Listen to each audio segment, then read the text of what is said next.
Hello नमस्ते प्रणाम। एक बार फिर से स्वागत है आप सबको प्रेमी न्यूज चैनल में। दोस्तों आप सबको बताते हैं कि 4 तारीख को मेरा बर्थडे था और उसी दिन भैया का प्रोग्राम भी था। तो भैया का प्यार और आशीर्वाद मिला मुझे बर्थडे पर। भैया ने साथ मिलकर केक भी काटे और पीछे देखिए राम जी भैया हैं, रंजीत भैया हैं, जितेंद्र भैया भी हैं, छोटू भैया हैं।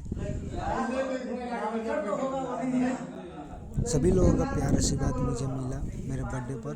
और ये वीडियो काफ़ी लेट से बनाया क्योंकि बिजी शेड्यूल था, इसी तरह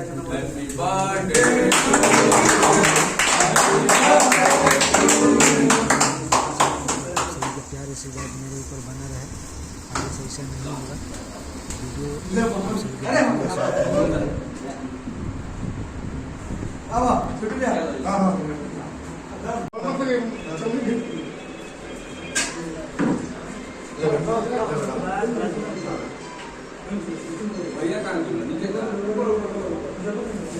राम जी लगा हूँ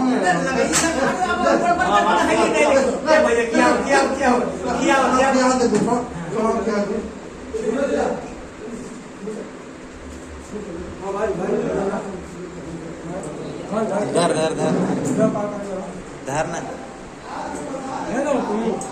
हम कहाँ किसे